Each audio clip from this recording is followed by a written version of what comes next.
Do you have a favorite television show from the 60s or the 70s? Yes, we used to watch Avengers and then westerns like Gunsmoke and so on. Oh, nice. By the way, the Avengers is different from the Avengers as the current generation would know. It's not about superheroes. The Avengers was a different Yes. type. I can't remember the actors, but you know. Yeah. It was something like Mission Impossible Yes, and The yes. Saint in that genre. Yeah. Okay. Your father was an accomplished champion in his own right, in his own time. Did you feel the pressure to deliver? No, not at all. And I think that's because I never felt the pressure from him. And also the expectations that maybe some people had of me being his daughter were the same expectation I had of myself. I wanted to win the races. I wanted to break the national record. I wanted to go to the Olympics. So I think because our expectation matched, I didn't feel any pressure. When I was in the 100 meters, I remember feeling feverish and with a running nose. And I only managed a silver. And it was the same for the 200. I only managed a silver. Very disappointing. So with a fever and with a running nose, he managed a silver. No, but I was supposed to get a gold. Yes, I know. But you know what I'm trying to say. You were sick and you were... I just accepted everything, whatever his parents wanted me to do, to convert into Hinduism and temple wedding. I think the main thing is to get over the whole thing. We had 3 weddings, by the way. So the Hindu one was, I was just happy they accepted me and that we can be together. So it didn't have any, there was no barrier about no Hindu and then I cannot do it and all that. No, it's just acceptance. I suppose that is part of love, you call it, you love the person, you just do whatever. And we have been through a lot, especially opposition from the parents. So when this came, okay, get it done and then we can go on with our relationship peacefully. It's more that way. And as I reached the cauldron, the guys in charge said, hey, when you go up there, stand in front beside the cauldron and then salute the crowd. And so I go up there and I stand there with my hand hurting and holding the flame, the torch. And then they said, when they gave the signal, I would light the cauldron because they had to turn on the gas. So they turn on the gas and they say now, and I dipped and the cauldron burst into flames, and then they stand there and salute the crowd one more time. And I stand there with the cauldron next to my head and my hand hurting. I saluted the crowd and I came down. And then when I came down, they took the torch and everybody disappeared. And I looked at my hand and there was a huge swelling. That's how burns are, isn't it? You get burned, immediately it swells. I went down to the medical center and I showed the doctor and he said, okay, listen, we should not do anything to this big bulge. It was from the tip of this hand, from the thumb to the forefinger. A boil. A boil, a big boil. And they said, you keep this wrapped up. Don't let it get infected. And so for the next few days, I'm training with a wrapped bandage.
Hey Singapore, we're at the home of Singapore sprint legend C Kunalan.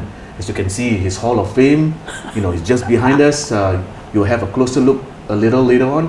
For now, as usual, in this series, the first segment is all about trivia. So we're going to play 2020 with, Singapore's sprint legend C Kunalan. You played football in your younger days. So did you support an English football back then or even today?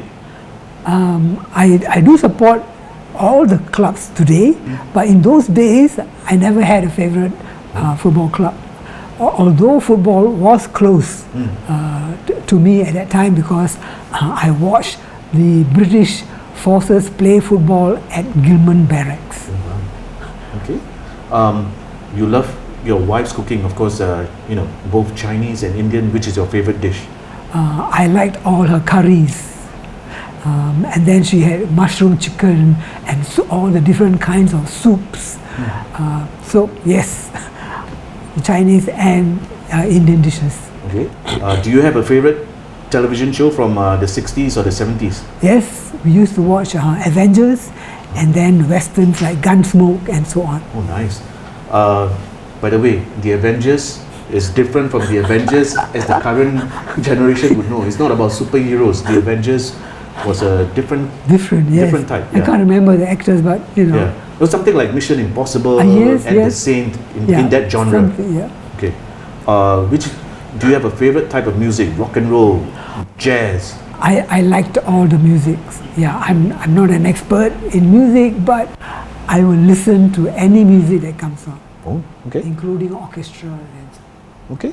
Do you have a favorite fruit? I like all fruits. Yes. Maybe jackfruit, my favorite. Okay. Because we grew it in our back garden before.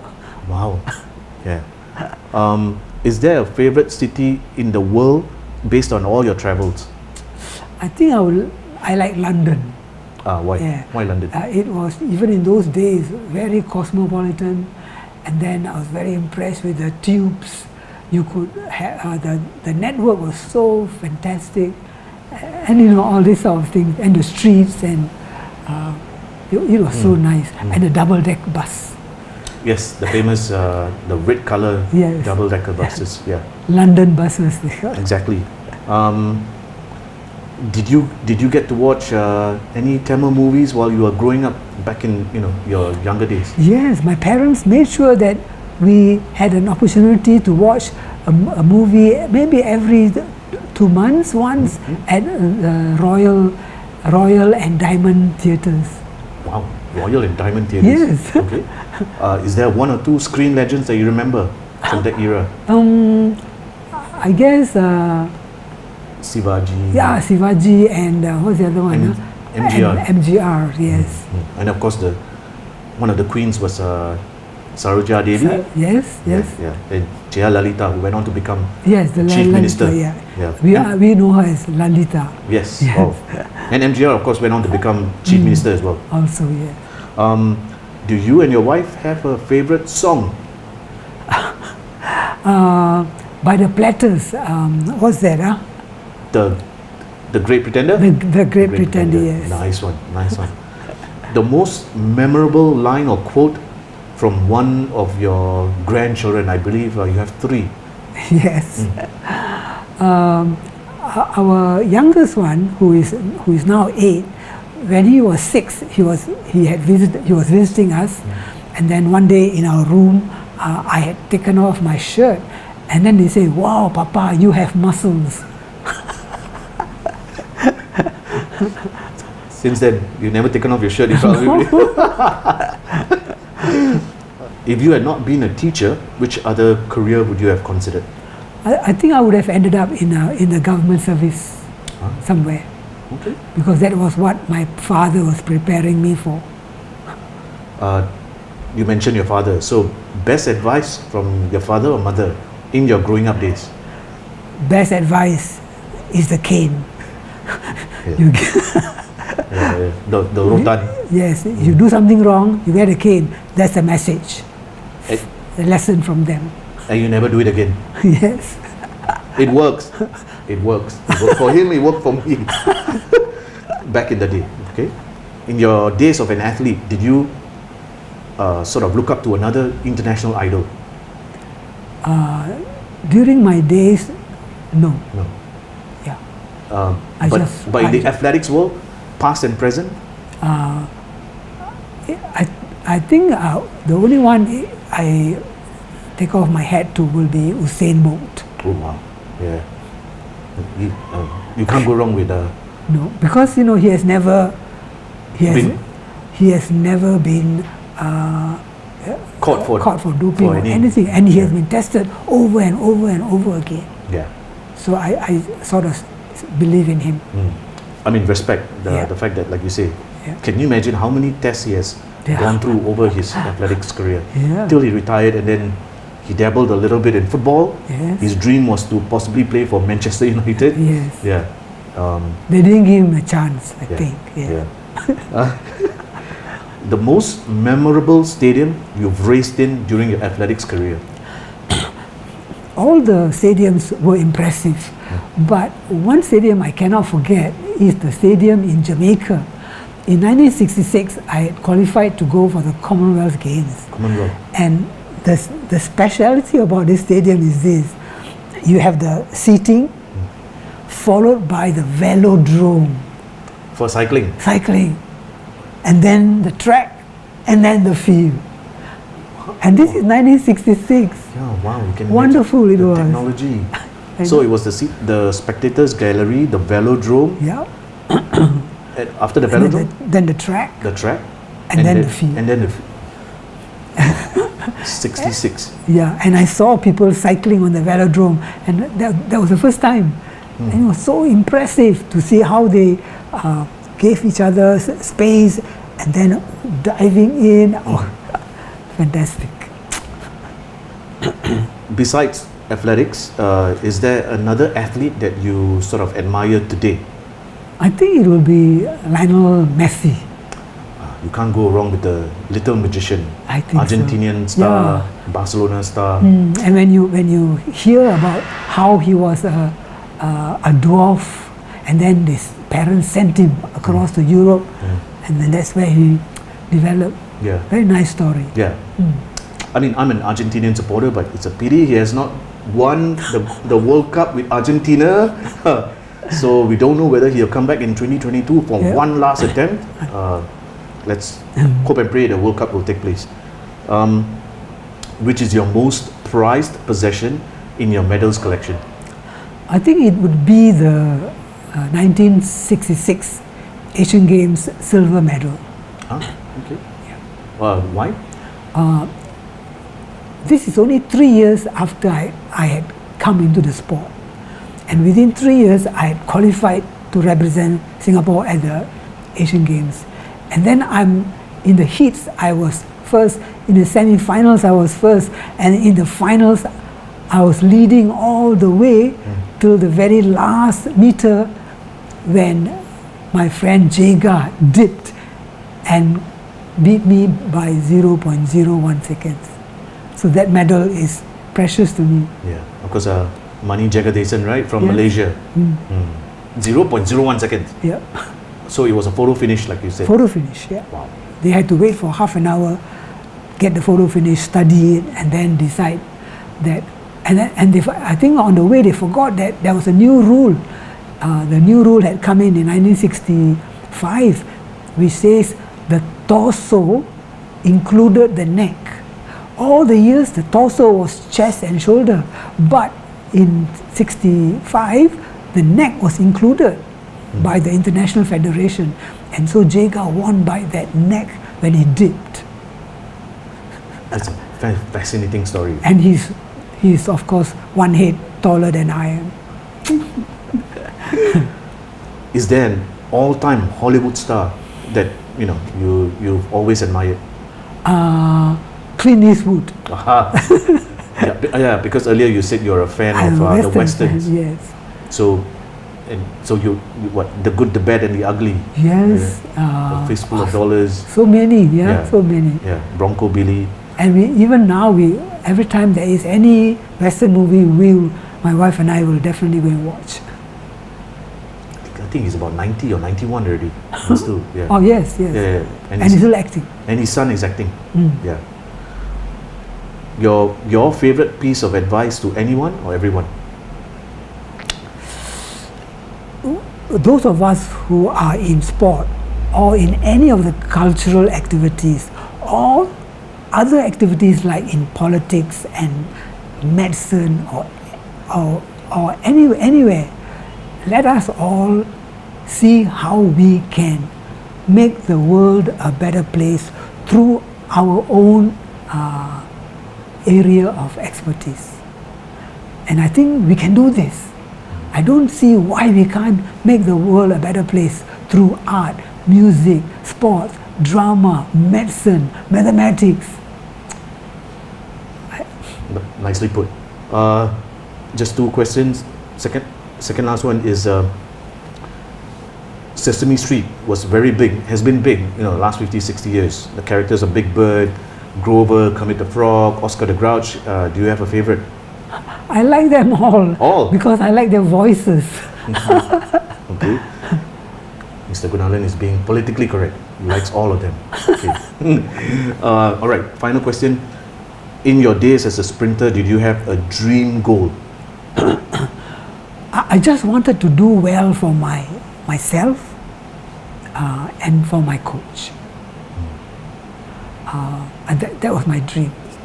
Whatever I did, I must do a little better, try to do a little better each time so that I can be satisfied and my coach can be happy.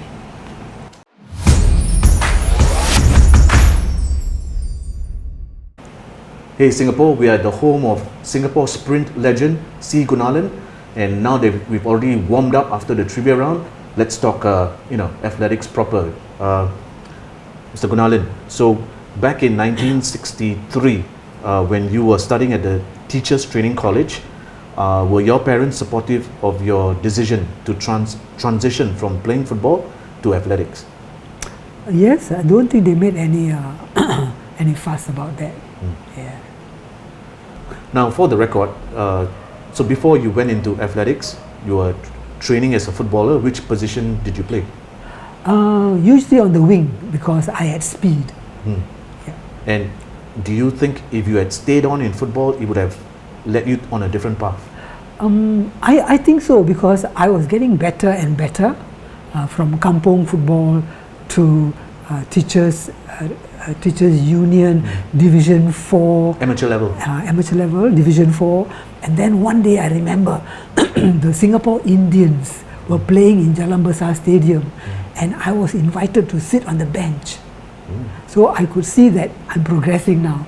If I can start playing for the Singapore Indians, then there'll be another level.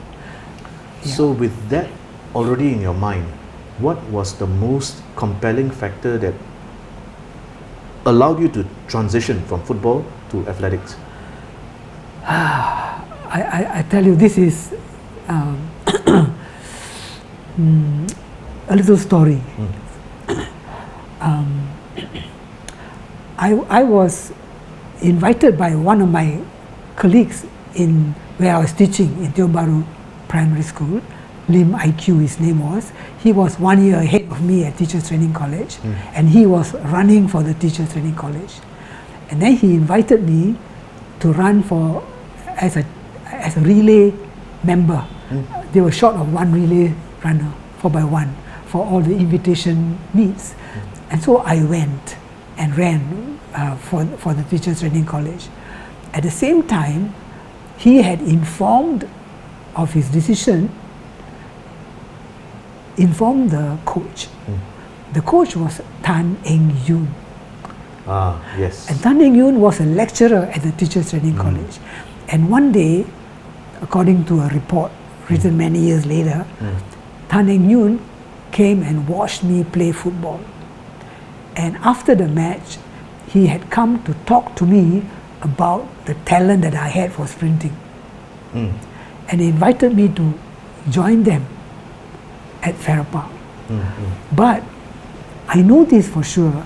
I avoided him for 6 months because I had my football friends. We were having fun, and how can I be a sprinter? I never sprinted in school. And so I stayed out of his way. But I remember this occasion. I was walking along the corridor of Teachers Training College on one side. I had come up the steps and I was walking along the corridor. Tan Eng Yu had come up the steps on the other side of the corridor. And I remember this so clearly. We were walking towards each other. And I was telling myself, I hope he has forgotten. I hope he has forgotten. But when we came face to face, he said, hey, why have you not been coming? And I tried to give excuses and so on. And then he said this, and I remember this so clearly. I can recognize potential when I see it. I don't even know the word potential, but he said that. And he said, you have potential and I want you to come down and train with us. And I suppose that was, one of the turning points, because he is a lecturer and I'm a student teacher. And so I thought I should go. Maybe that was a turning point. But somewhere in the back of my mind, I think there was another reason. And that reason was this. He was going to be my teaching supervisor. Oh. That means I'm a trainee teacher. He would come and see me 9 times that year. And maybe that was another compelling factor. But I'm glad I went down. I think I told him, they are all national athletes. How can I come down there? And he told me this. He said, the team has gone to Sarawak, Kuching, for a competition. So you come down and I'm going to coach you. And so maybe that's another reason. He's asking me to come down as an individual and coach me as an individual. One-on-one. One-on-one. So I went down, and then for 2 weeks, he gave me all the basic things. And then when the team came back, there was a competition and he put me on with the rest, and I came in 3rd.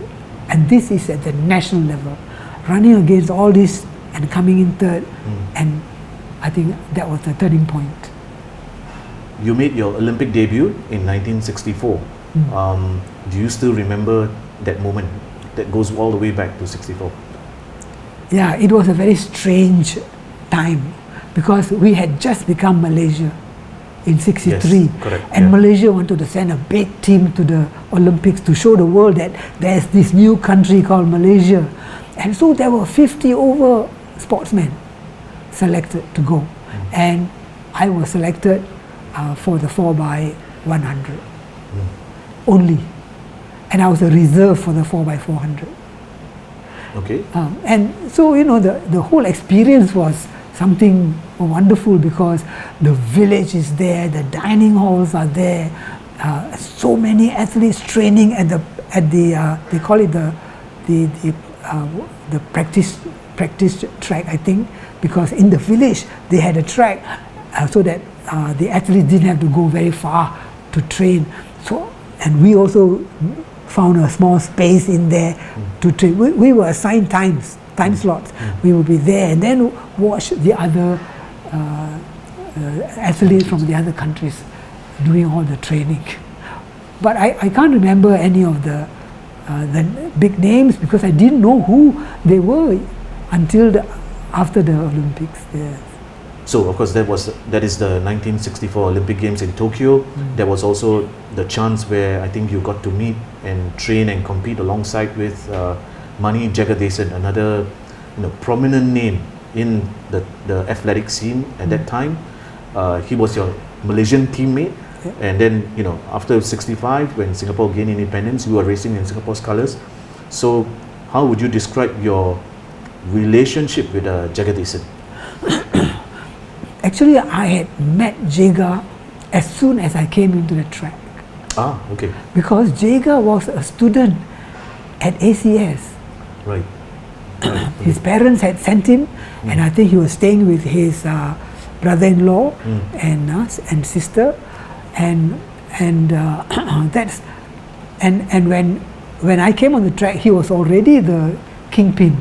Don't forget, he was at the first Siap Games.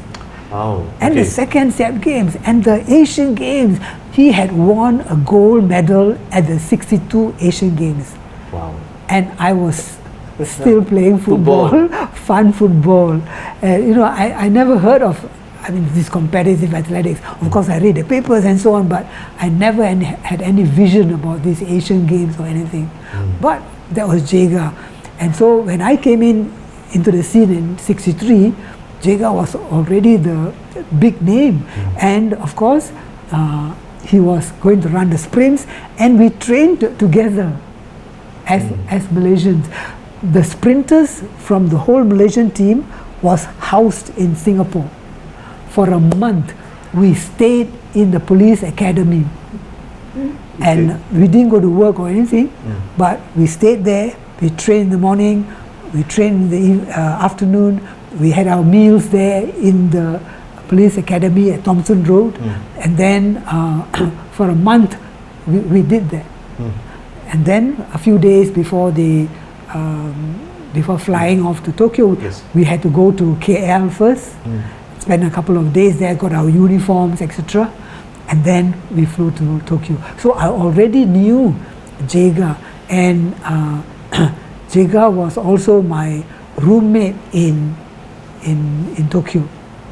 The Olympics. And Olympics. Yes. Okay. Yeah. And of course he was, he was the key person. He was running the 100 and the 200 and then the relay also. So Jaga was well established then. Yeah, the kingpin, like you said, from from the SEAP Games to the Asian Games, and he continued to dominate for at least almost a decade. Yes. In your non-competition periods, how many times did you train when you were not building up for any games? You mean athletics? Yes. Once I came into athletics, it was every day. Every day training? Yes. Okay. I was a teacher, Yeah. but I still found the time to go for training every day. We had some slight problems in those early days because as a teacher, 1 year was spent in the morning session. Then afternoon you are free. But the next year, you would teach in the afternoon sessions.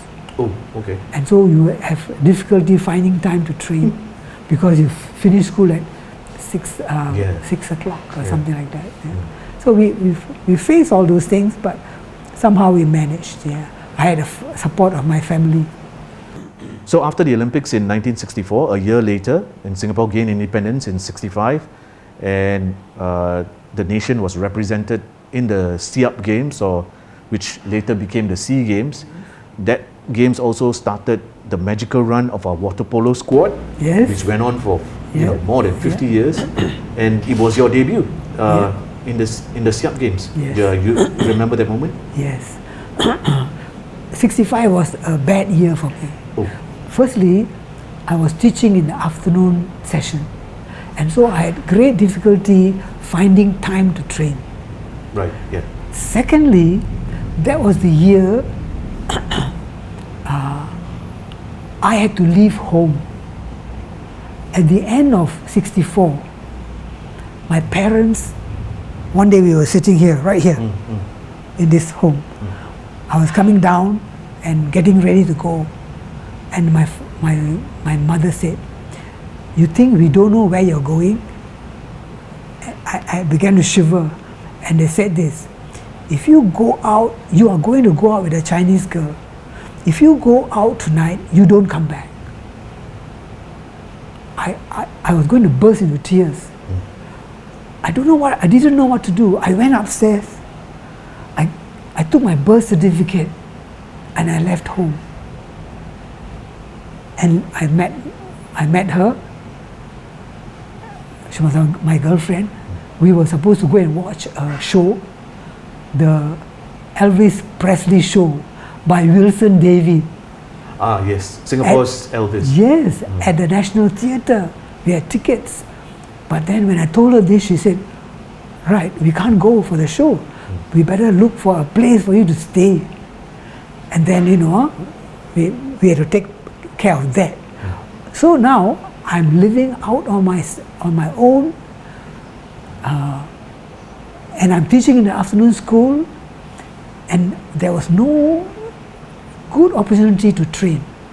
But I will train a little bit, maybe after school at the field. They call it the college field, at the university grounds, at the GH, at General Hospital.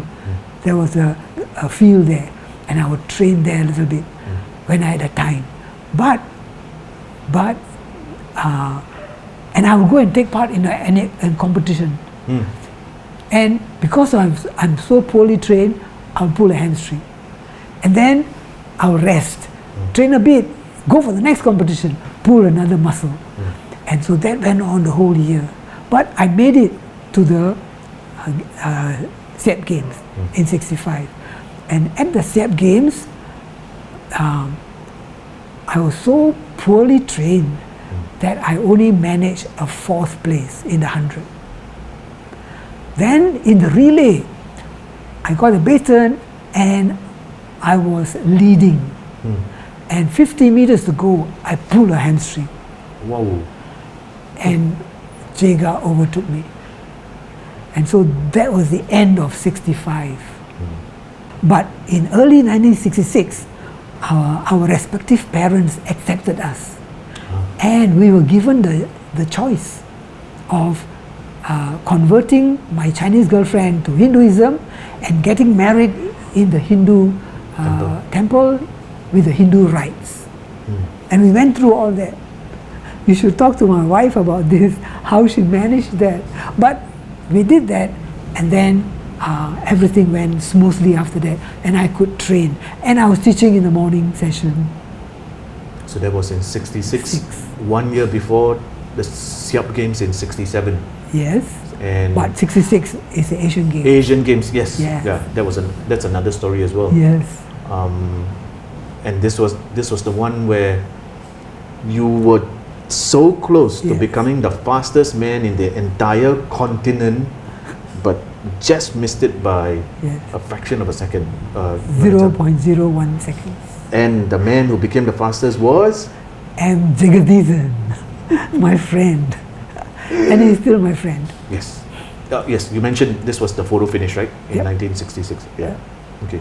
But so we go on to the SEA Games in 67. Yeah.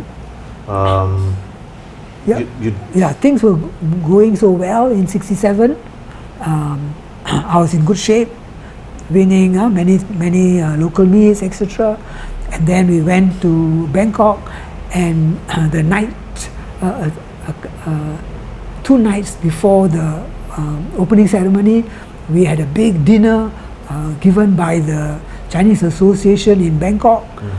But we waited, and by the time we got home was 11 or 12. I'm not sure, but I had a fever.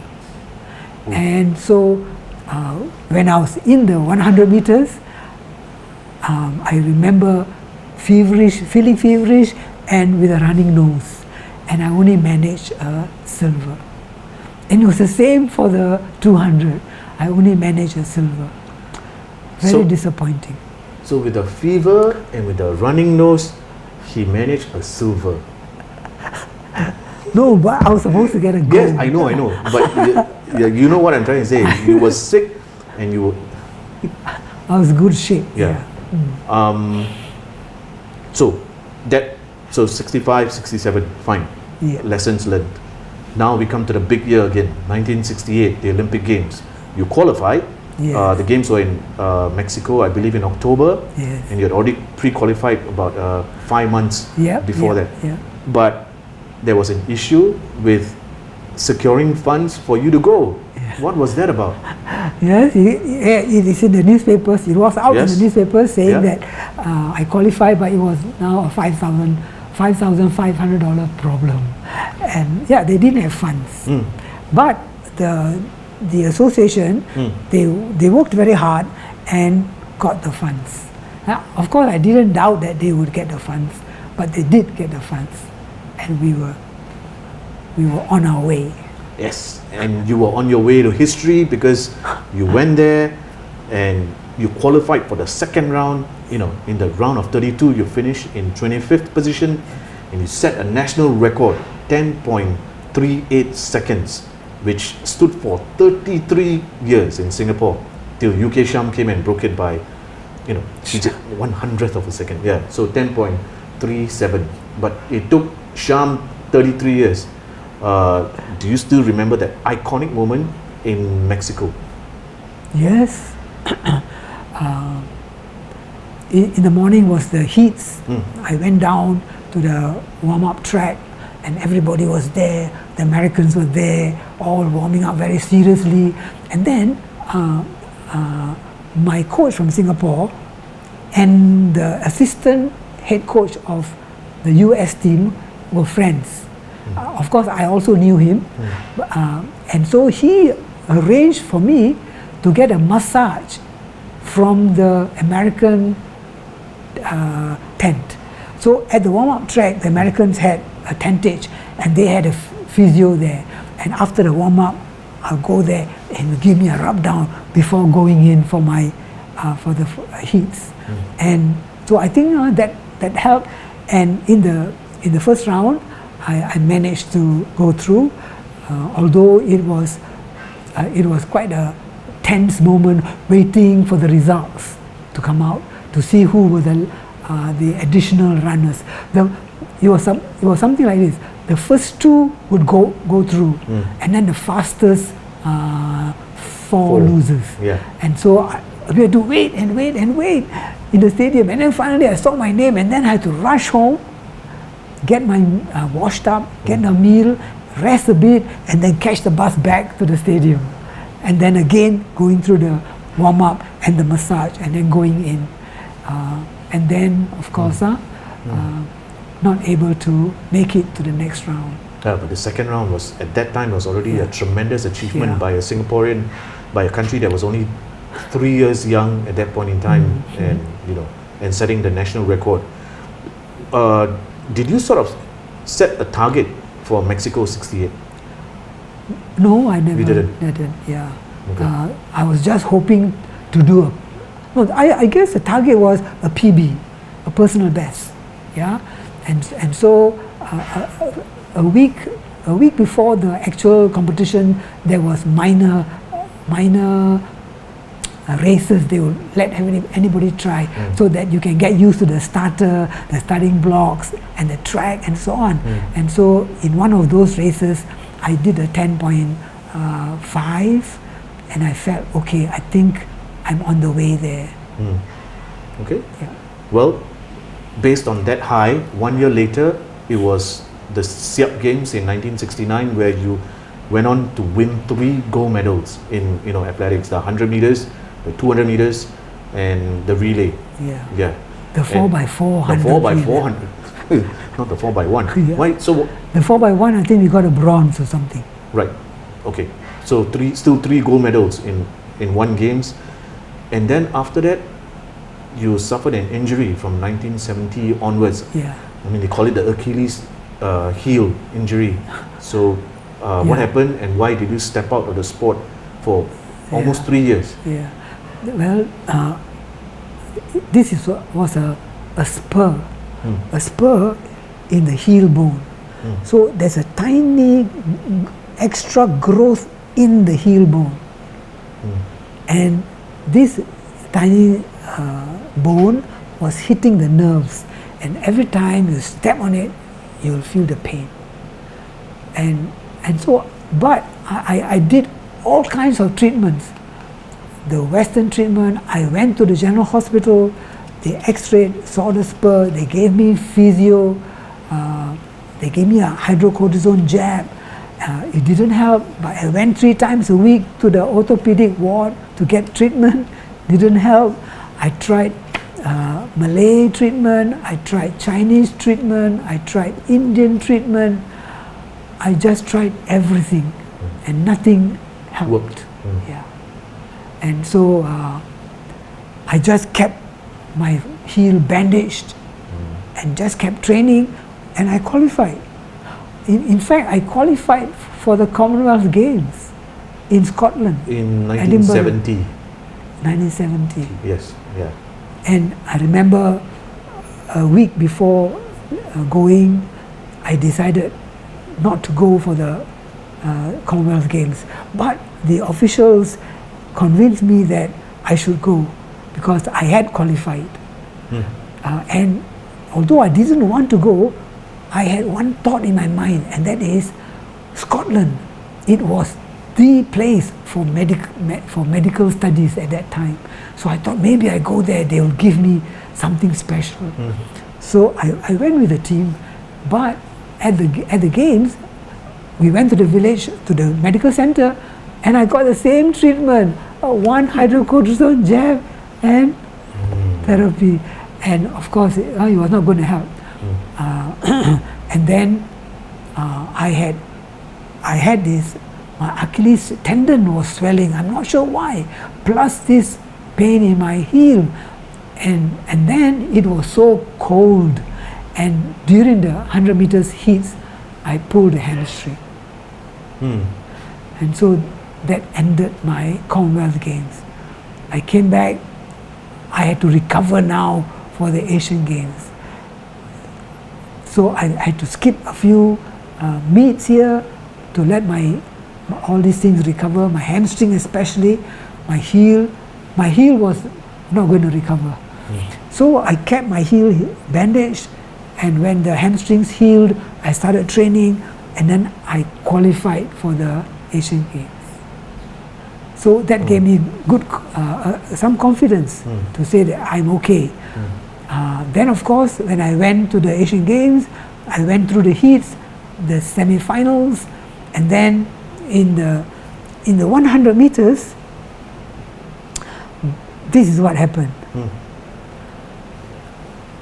I had my heels bandaged, and as I was going to go out to the track, I was telling myself, I think I'm going to take off this bandage so that my sole and my spikes would be one unit without any friction.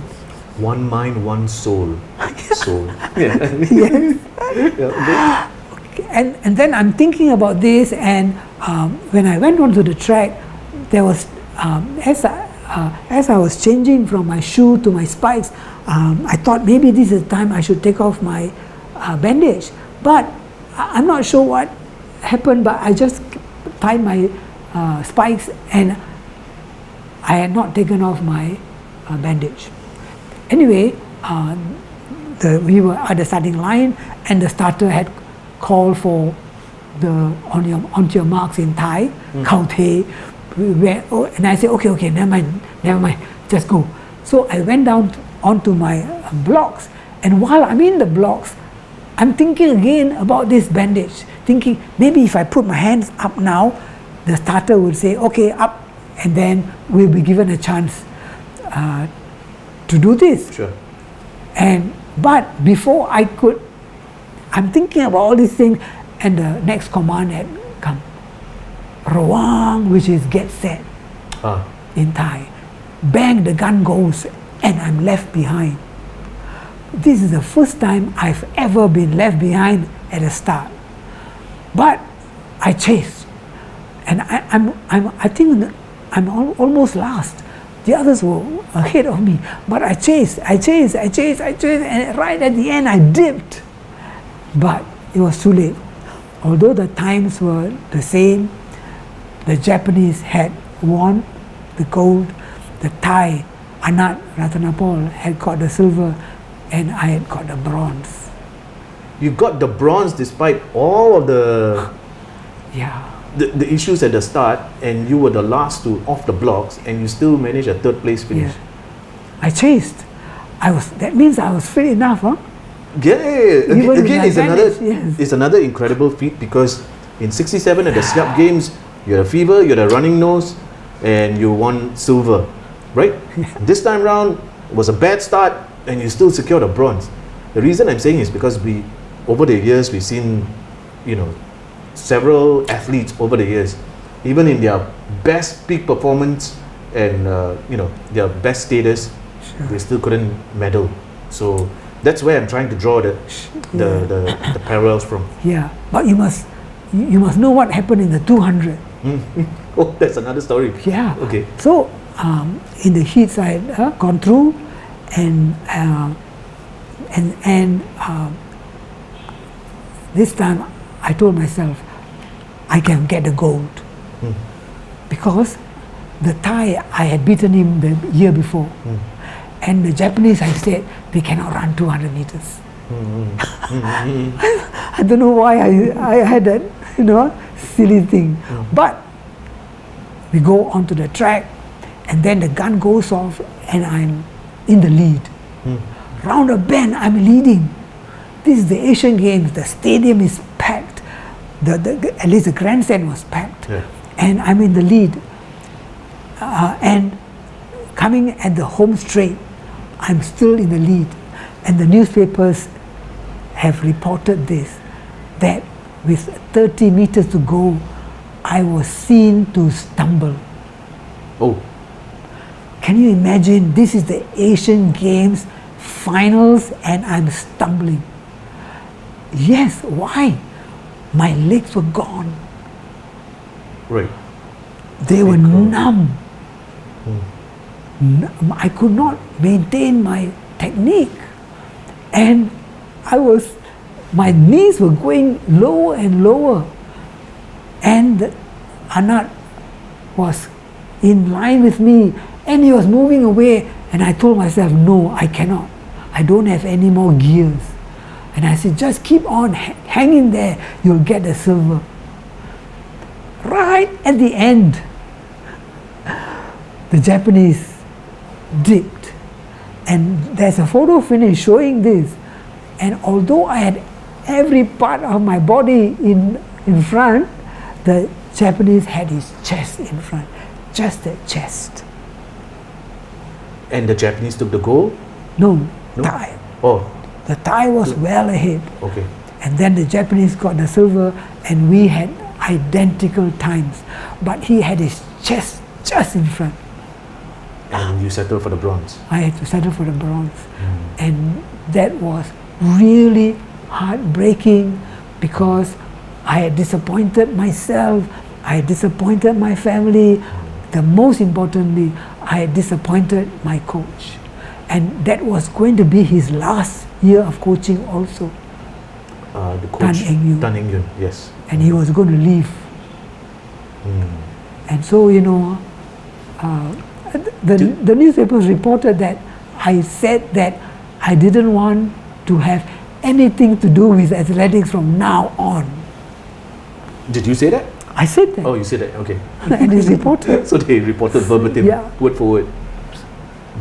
Thinking back now, do you know why your legs in the middle of a race? Oh, what a good question. Yes, I think this is a lesson for everybody. Okay, I qualified. Yeah. I'm the best in Singapore. In the heats and semi-finals, I'm still in there with the Asian best. But don't forget, in all those months of training, I would train one day, and for 2-3 days I could not train because of the heel injury. Oh. Although my training was good enough to get me there, there were 2 other guys who had trained a little bit harder than I had trained. And that was Anat and the Japanese.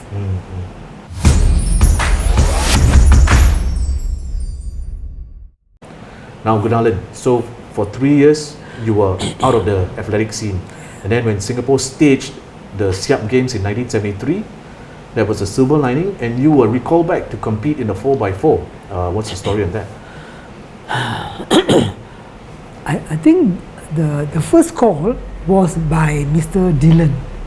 He was Secretary General of SNOC. Right. That was early in the year. He called and asked me whether I would want to be part of the torch relay. And I said, sure, run on the road, right? Run 50 meters and give it to somebody else.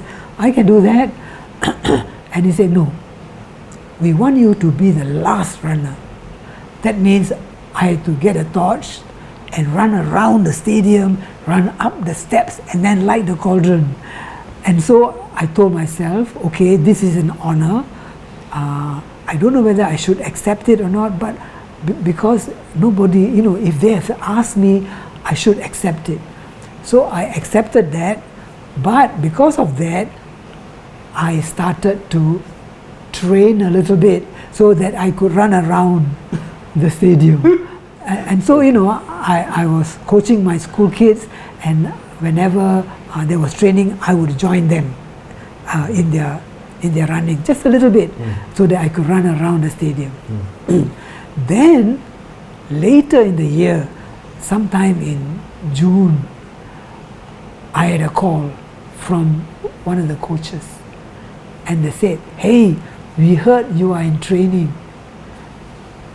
And I said, "Yeah, I'm going to run with a torch." And they said, "No, we need a 4x400 runner. Didn't you read the papers?" I said, "Yeah." And they said, "Yeah, Meha Singh, our best 400-meter runner, had met with a motorcycle accident and had broken his leg and hand and was in hospital." And they said, "We need a 400 runner for the relay." And I said, "Hey, I'm training to jog around the stadium." They said, "No, man, please go and train. Come for the trials. And we can, if you make it, we'll use you." And so I started training with my kids. And I'm sure my kids remember me running with them. One day I'll run with the sprinters, another day I'll run with the 800-meter runner, another day I'll run with the 400-meter runners. And then I went for the trials and I made it. And so they said, "Okay, you are now part of the 4x4 relay team." And that's how I had an opportunity to make a comeback. So continuing from where you left off, you had the honor of being involved in the opening ceremony, carrying the torch into the National Stadium, the brand new National Stadium. But even that particular moment, another incident happened. Yes. Some people remember it. This is what happened. I was in the tunnel with the torch, and the guys who are in charge of the torch are watching, and then they said, "Okay, it's time for you to go, but we must make the flame more impressive." So I remember them taking off douse the flame, take off the wick. It was a wick, and then they poured in more fuel, I think it was kerosene, put the wick back on and lit the torch, and the torch was impressive in the tunnel. And then they said, "Okay, out you go." And then I come out into, it was from at the 200-meter starting point. Right. There was a tunnel there. Yeah. I come out and I'm onto the first bend. And as I come out, people started throwing their sun visors. Maybe they didn't need it anymore because it was already evening. And those visors were falling all around me, thudding away. 60,000 people, more than that. Yeah. Anyway, this as I was coming around the bend, these visors were falling all around me, and I was worried whether it would hit the flame. Yeah, okay. And if it hit the flame, and I don't know what would happen. But I just hoped for the best, and I went around the bend. And then into the straight, there was another problem, and the problem was the wind was blowing against me. And there are video clips showing how the flames came down, sweeping my hand, and my hand getting burnt. And I know I was trying to keep the torch, Straight. away from my hand.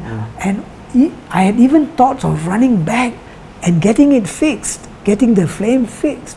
But by then, I'm on the straight, and the stadium was packed, the VIP was there, and I said, "Okay, never mind, just go."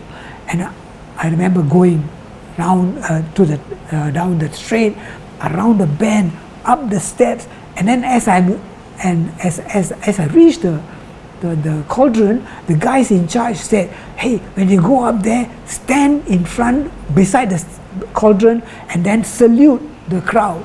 And so I go up there and I stand there with my hand hurting and holding the flame, the torch. And then they said, when they gave the signal, I would light the cauldron, because they had to turn on the gas. So they turn on the gas and they say now, and I dip and cauldron burst into flames, and then they stand there and salute the crowd one more time. And I stand there with a cauldron next to my head and my hand hurting. I saluted the crowd and I came down. And then when I came down, they took the torch and everybody disappeared. And I looked at my hand and there was a huge swelling. That's how burns are, isn't it? You get burned, immediately it swells. I went down to the medical center and I showed the doctor, and he said, okay, listen, we should not do anything to this big bulge. It was from the tip of this hair, from the thumb to the forefinger. A boil. A boil, a big boil. And they said, you keep this wrapped up. Don't let it get infected. And so for the next few days, I'm training with a wrapped bandage. And then the 4x4 was the final event of the final day of the racing calendar. And then I was in the 4x400, and I remember the thing was I had to use my left hand to receive the baton. Usually, you use the right hand, or you receive with the left hand and then handed it, and then put it in the right hand and run with it. But I had to keep my bandage on, and so I took with my left hand and ran with my left hand all the way. But that was the burn, and as you can see, this is a scar that's left. And when you have a scar from a burn, it must have been quite deep. Otherwise, a normal surface, you just, it will disappear. And what was the result of the race? Oh, we came in second. See? Again. Not the master hand and the running nose and a botched start, late start and all that, and still Kunalan managed to win medals at 3 major events. Actually, we could have got a gold that year. There's another story written. Another country's athlete sort of cross lanes, jump lanes or something. No, he didn't jump lanes, but he didn't get out of the lane. He was the third runner for the Malaysian team. He came in leading, gave the baton to their last runner, Pedeza. And Pedeza, a few days earlier, had won the gold medal for the 400 meters individual. And he got a baton first, and he was gone. And me, I'm just making a comeback, running only one race. And so I was quite worried. But I know Pedeza was out of the question. He already had a lead. And then when I got the baton, I started chasing, but I had to be very careful because I know the Thai was behind also. As I was going around the bend, there was somebody standing in lane 1. It was Sababadi, the Malaysian third runner. He had forgotten the rule. The rule says after you pass the baton, you have to get off the track. I think he was so tired and he had forgotten. And he was standing there, and I didn't see him, and I'm coming around a bend, and I had to jam my brakes and then go around him. And that gave Pedeza even more lead. So when I came around the back straight, wow, he was so far ahead. But I said, never mind, let him go. Watch out for the Thai behind you. I can hear him. And then we went around the second bend and into the home straight. And coming into the home straight, I saw Pedeza, the Malaysian last runner, not that far ahead now. And then I said, hey, okay, what happened? I'm not sure. But I kept going steadily, and I was getting closer and closer and closer to him, in spite of, I'm not sure how much lead he had.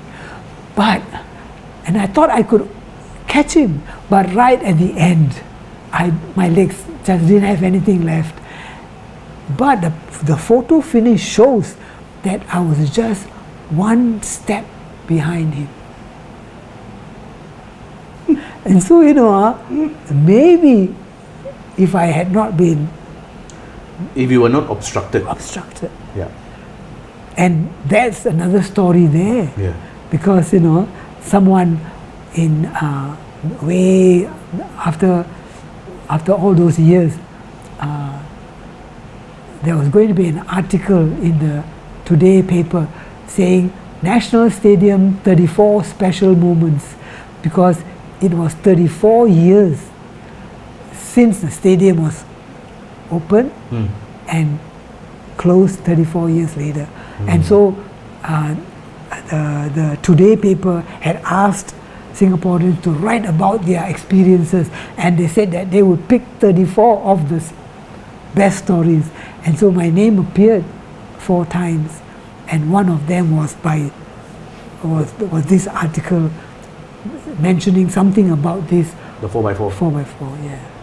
Interesting, really. And something else? A few years later, I met these guys, these Malaysians, and they told me, "Hey, you Singaporeans are very bad, I said, "Why?" He said, as our bus was leaving the stadium, Singaporeans were throwing fruits at our bus. And I said, "Hey, no, now we want your fruits. Okay, we don't throw your fruits." Well, 73 was the comeback. You went on for another 5 years. You still continued to win medals at the SEA Games as well as the Asian Games, and that all culminated in your final year in 1978 at the age of 36.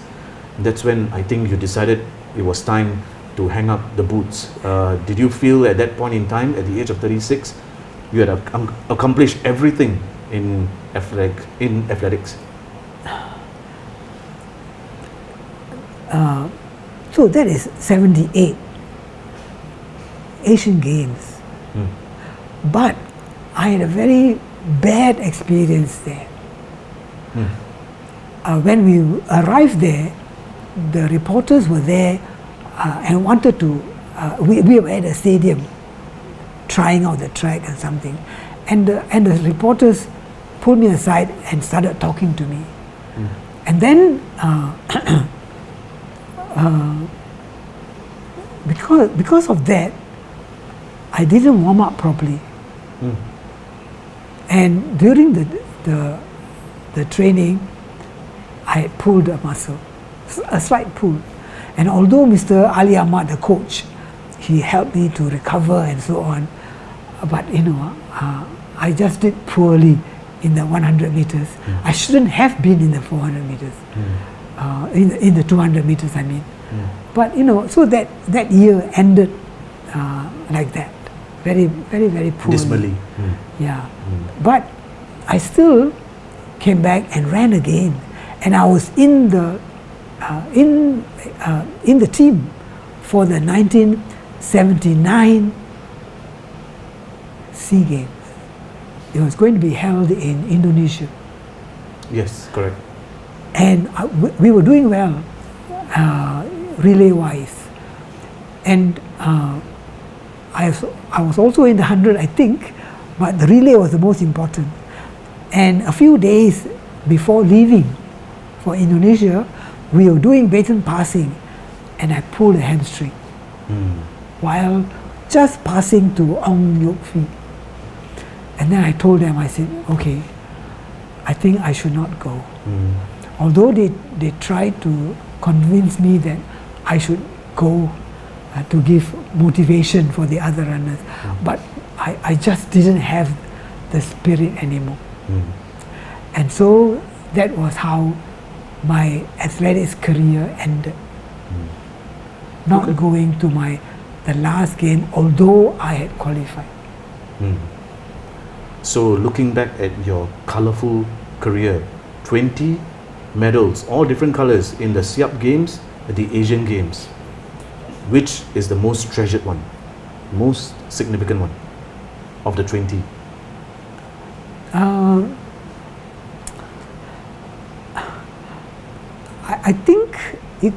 I think sometimes I would say it's the Asian Games silver medal, but sometimes I would say is the relay gold medal that we got at the the relay bronze medal that we got at the 1974 Asian Games. Right, okay. Because this is with all the Asian countries. Yeah. So this is 1974. I'm 32 years old, but I'm in the relay team for the Asian Games in Tehran. I'm in the 4x1 as well as the 4x4. And in the 4x1, we get a bronze medal running against the best in Asia, including China.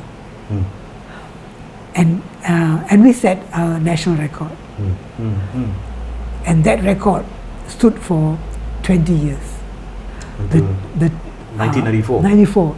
And the team that broke it were the 4 guys I was coaching.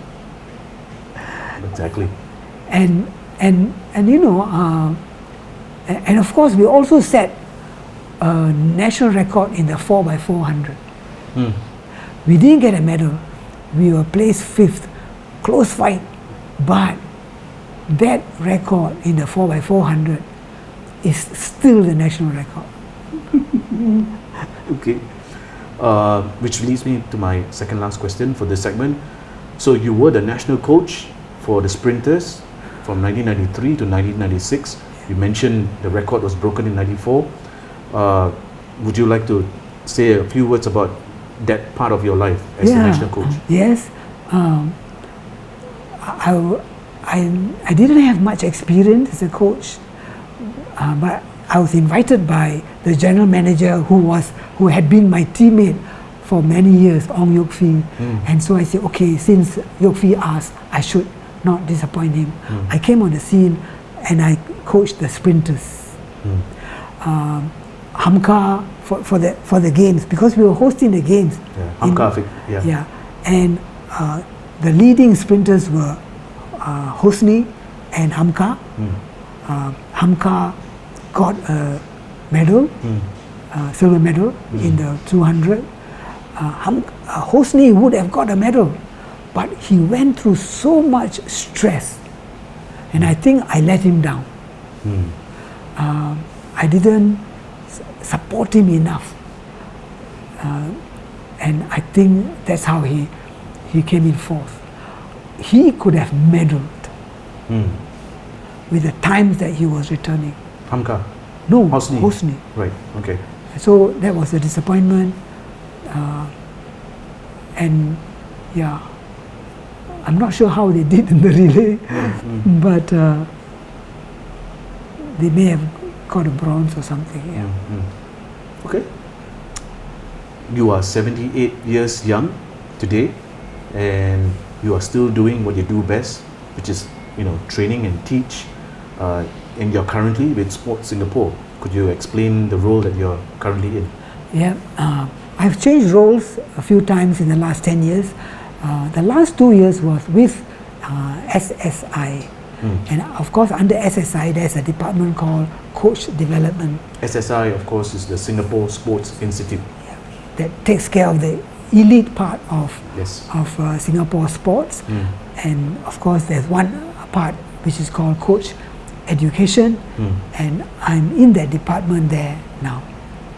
And I hope to contribute to the one small part of coach education,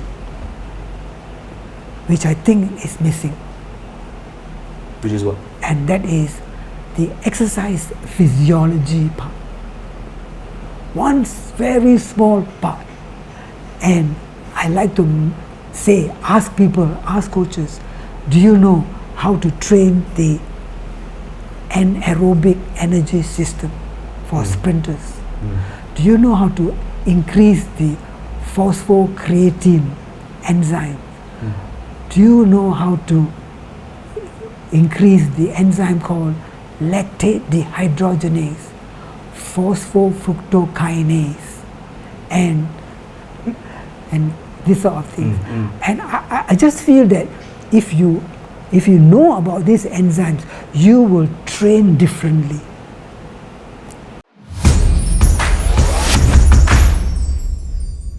Okay, Mona. So how did your father inspire you to become a sprinter?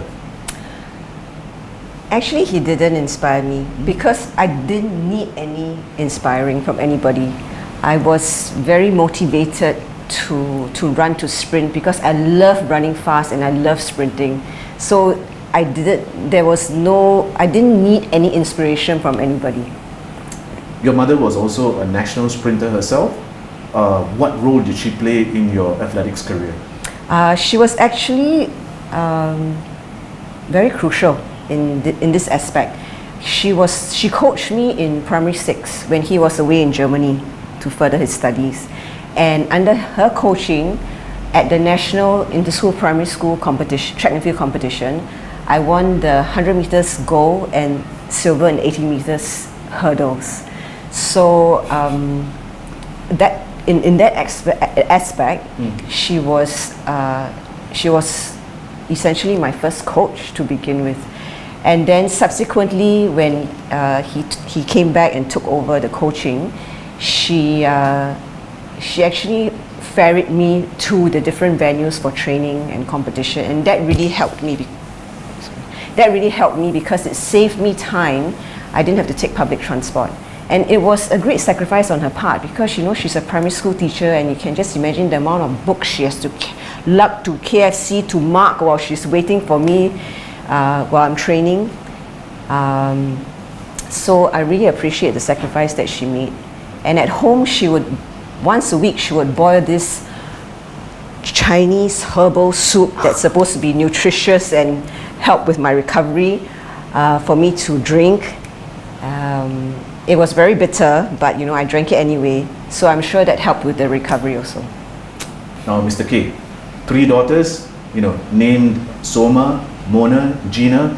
Did you and your wife sort of have a plan for any of them to be involved in sports, even when they were at a young age? I think we wanted them to be active. And I think we also had the idea that we should put them in many different sports.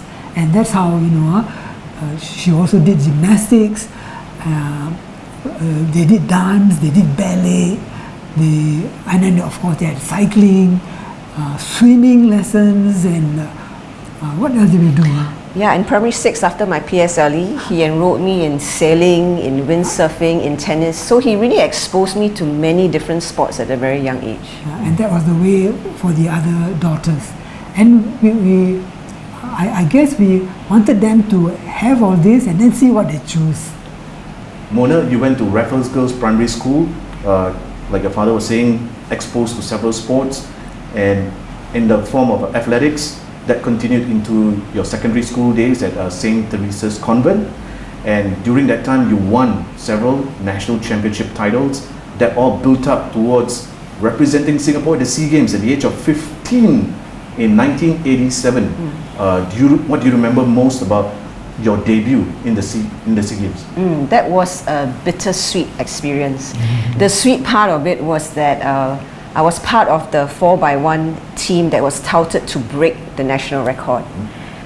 We were getting closer and closer to the time, but we just needed other fast women to push us to get to that time, and we knew that the SEA Games was going to be the best platform to do it. So then comes the bitter part. We dropped the baton, and I was the 3rd runner. I was passing it on to the 4th runner, and I thought I had put the baton in her hand, but she didn't close her hand in time, and I had let go, and the baton fell on the track. And wow, that was really devastating to me, because I had already, before that I had been in several relay teams and we competed before, and I've never dropped the baton before. And this is my first SEA Games, and we're supposed to break the national record, and yet I dropped the baton. So, but the other team members were so quick to come up to me and say, you know, it's not your fault, these things happen, it's okay, it's your first SEA Games, but I felt really lousy about it. However, as a result of this experience, the subsequent relay teams that I was on, I always share this experience with them. And when I was coaching the Nanyang girls track and field team, I told my girls, your job is not just to get the baton to the next runner. You must make sure the outgoing runner closes the hand before you let go. So it may be just, you have to hold on for 1 or 2 seconds, but you have to do that.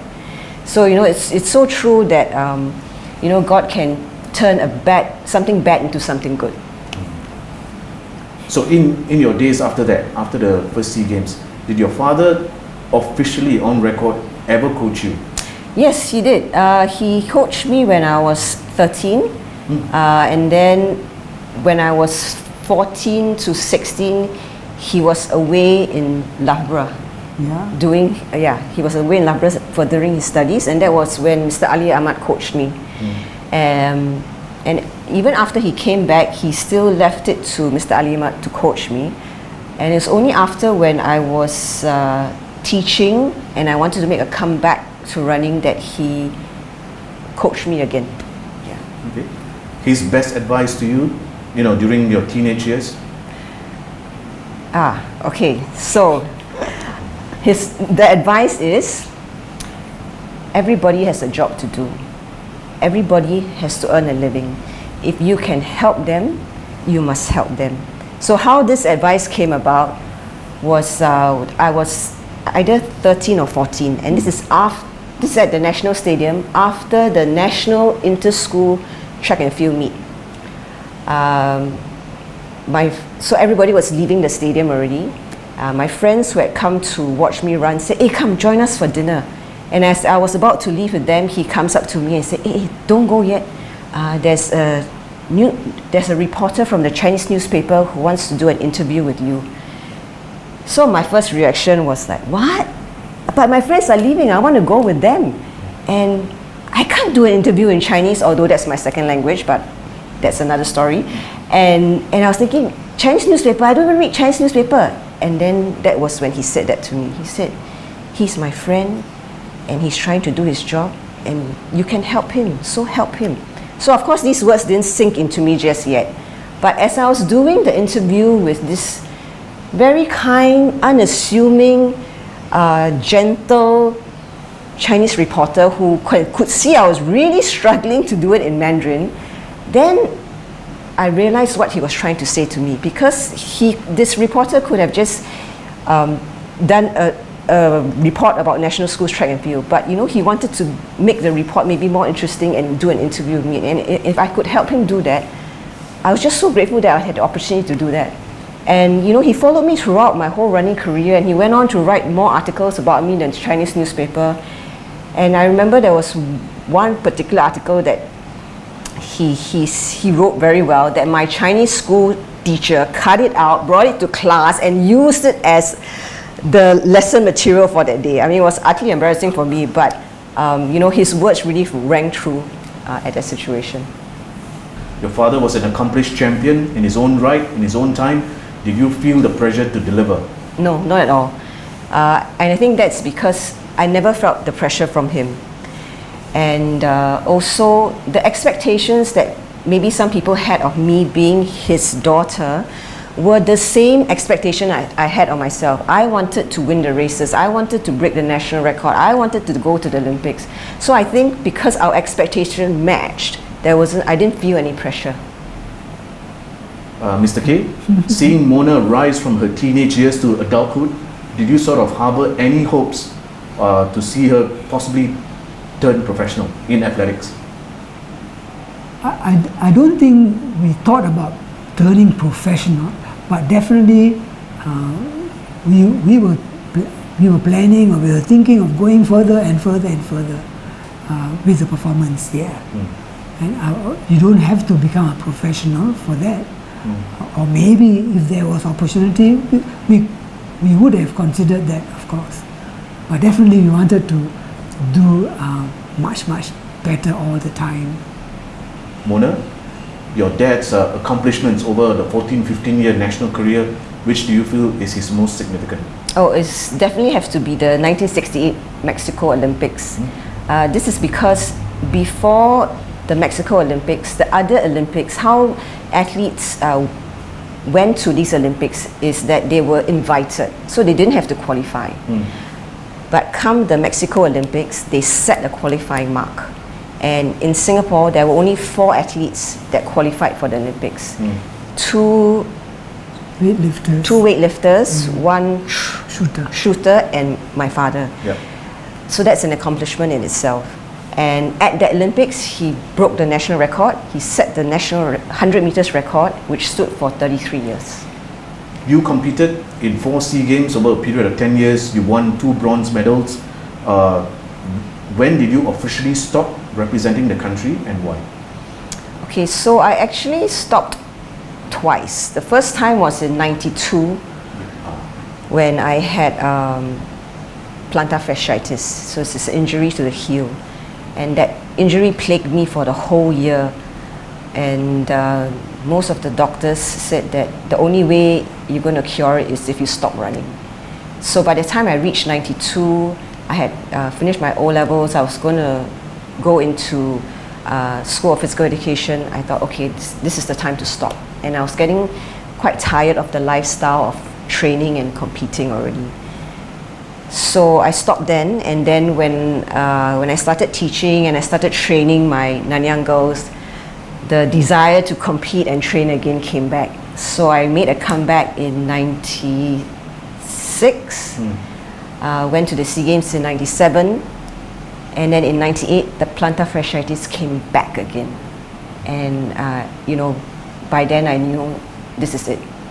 But this time round, it was quite a heart-wrenching decision because, when I made a comeback, I was really running for myself and for the love of running, and to have to give up just because of an injury, it was quite painful. And I think I only found peace when I prayed about it, and God said, I've given you a decade of good races. I have other plans for you, and my plans are never to harm you or to prosper you. So be prepared for the next season of your life. Now, Mr. K, if she hadn't sustained her injuries, during the mid-90s, playing football, hockey, and then, a medical issue as well, do you think she would have gone on to excel in sprinting before calling it a day at the age of only 26? Of course, for sure. Because she had not reached her best in the sprinting yet. There was still more strength training to do, speed training, speed endurance training, lots to do. And she had not started like a true pro sprinter. Yeah. But are you proud of what she accomplished, even though it was a short span career? Yes, athletics? I think so. Yeah, we feel quite happy the way she had enjoyed it. Plus, she could do what she liked in football and in hockey. So nice life, I think. And we didn't feel that she had let anybody down. Yoong Ying, you and Mr. K met in 1963, and you've been together ever since. So that's almost 60 years. This relationship, partnership, marriage has gone on.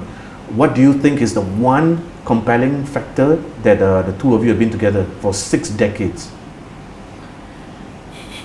It may be a common thing, but I think it's the give and take of everything, the respect, and also the trust. I think in a marriage you must have these 3 components for us, for me. Do you agree? Sure. I always agree with everything she says. But he always has the last word. It will be. What's that? Yes. Yes, dear. Okay. In his younger days, what was it about him that you fancied during your courtship days? Fancy, I think maybe he was humble and not really attentive lah. Yeah, I think humble and very easygoing. Okay, and to tell you the truth, it was not love at first sight. It was it slowly developed the relationship, and then slowly it turned into love. Hey, what do you think? Is she spot on? Yes, dear. Interracial marriages back in the olden days, the 50s, the 60s, was not widely accepted. It wasn't the norm. Yet, Mr. K, you decided to pursue her. What is the one quality about her which you liked, and then it finally, ended up in a marriage? I think for me, is this: a woman can like me, and I think that was the key factor. Somebody likes me. Your husband is a two-time Olympian and a winner of several medals at the SEA Games as well as the Asian Games. Of all of his accomplishments, which is the most significant to you? I think the Mexico Olympic Games was most significant. Okay. Firstly, I felt very proud that he could represent Singapore, and then he managed to go into the second round. The breaking of the record, it didn't come into the mind yet, I think, that time. We didn't really know that it was that significant. And so more on the fact that he was representing Singapore in an Olympics, that was more. Yep. What role did Yoong Ying play in your athletics career? Major role. So next to my coach is her contribution. Even as simple as getting a massage after training, she will do that for me. And not to mention taking care of the nutrition, taking care of the family, and then taking care of the financial aspects. Yeah, I decided that we should not have two people worrying about the money part, and so it was her responsibility to do that. So whether we're going to buy a car or whatever it is, she decides. Okay. And I think that is one of the attracting factors. A quick one, going back to the fact that you all were an interracial couple in the 60s. You went through an Indian customary wedding, and you also had a Hindu name by the name of Rajeshwari. Yes. So maybe you can describe to us how you felt back then, going through the wedding, and then after that, sitting customary on the temple floor and having your first meal together as a couple. I just accepted everything, whatever his parents wanted me to do, to convert into Hinduism and temple wedding. I think the main thing is to get over the whole thing. We had 3 weddings, by the way. So the Hindu one was, I was just happy they accepted me and that we can be together. So it didn't have any, there was no barrier about Hindu and then I cannot do it and all that. No. It's just acceptance. I suppose that is part of love, you call it, you love the person, you just do whatever. And we have been through a lot, especially opposition from the parents. So when this came, get it done, and then we can go on with our relationship peacefully. It's more that way. Yeah. Yoong Ying, is it true that you gave up your national career as an athlete after the SEA Games in 1965 because you wanted to start a family? Yes, that's true. Yeah. And also I think his parents didn't like me to continue running. Indians, the shorts and all that. Even in the house also, they didn't like me to wear shorts also. So I had to stop running also because after that, I got pregnant and the child comes. So that was the reason. I think if they had accepted my running, then maybe would have delayed delayed the child. Yeah, the child, and then continue running. But no, they were not so happy about it. Yeah. Well, you have 3 lovely daughters, all now well grown up, all professionals. They've got their own families. But one daughter in particular, Mona, did take after the two of you. She became a national sprinter for almost 10 years. What role did you play in Mona's athletics career? Okay, when she first started athletics in primary school, she trained under me with my school kids at Queenstown Stadium. So after that, when she went to secondary school, I think you took over and you had a coach for him. Yeah, Mr. Ali Ahmad. Mr. Ali Ahmad. So the other role that I had played was fetching her to all the training venues at different times, especially at the Kallang practice track. So I will drop her there, then I will go into the McDonald's, and then KFC or whatever, and then I'll do all my marking there. Then when it's time to pick her up, and then I'll pick her up.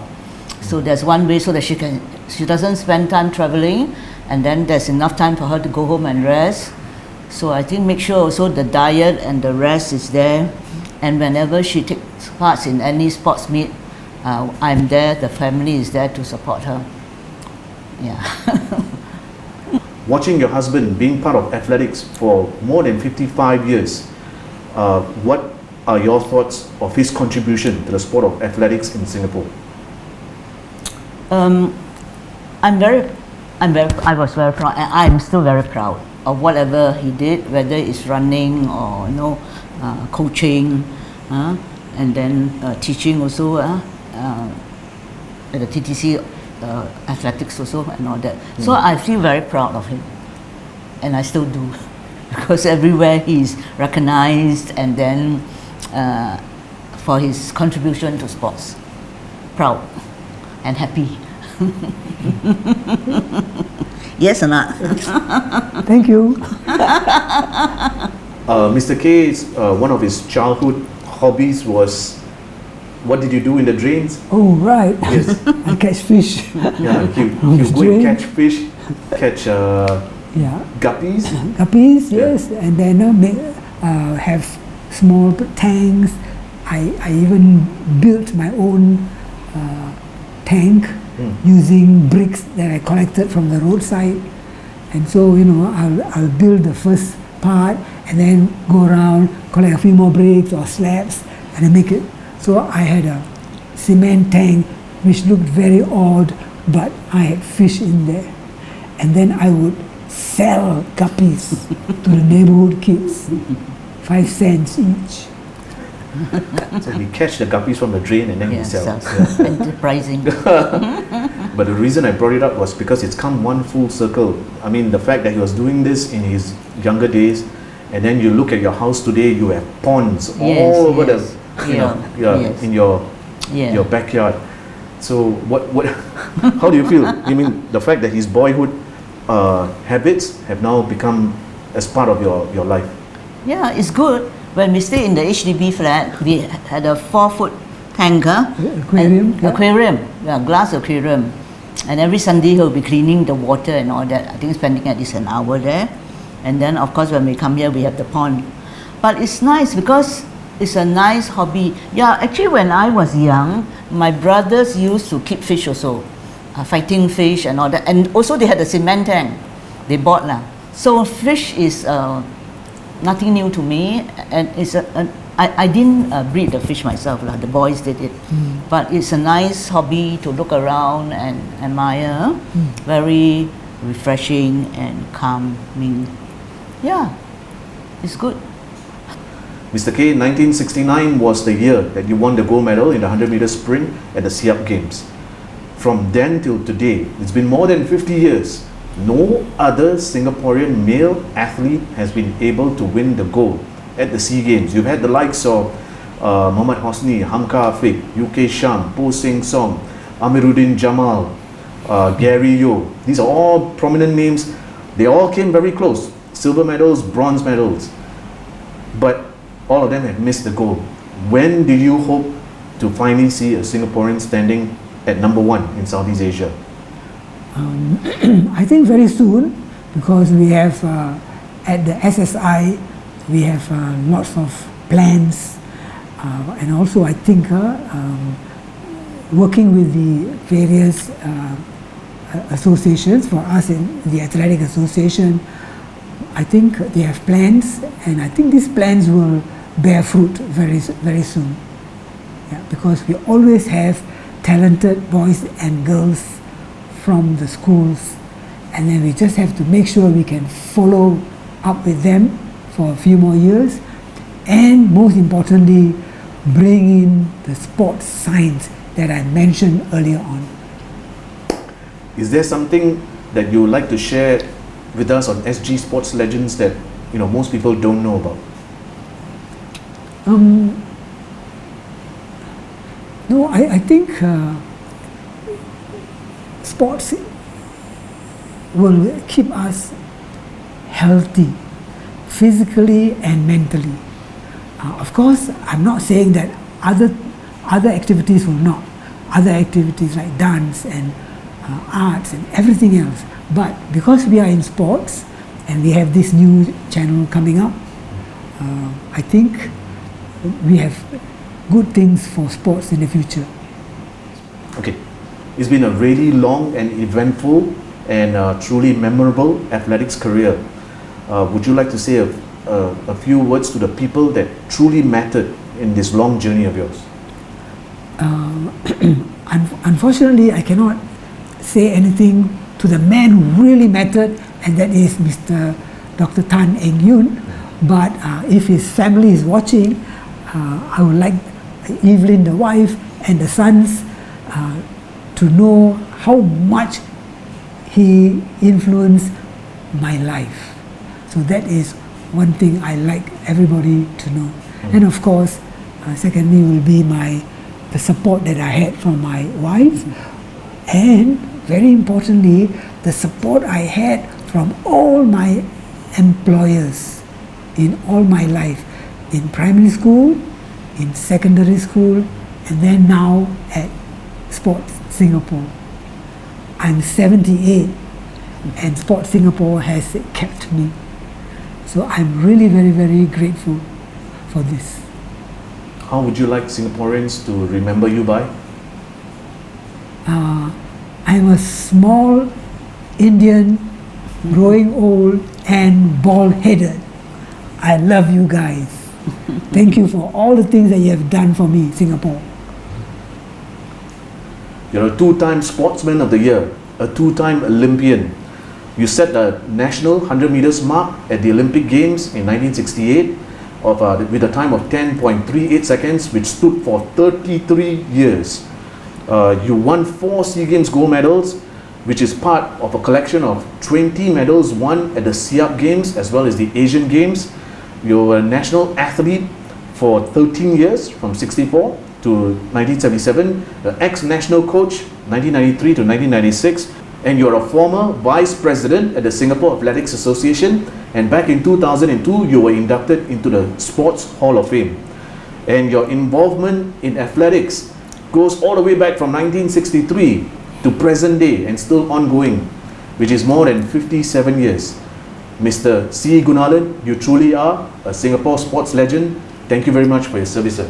Thank you very much for inviting me to your talk.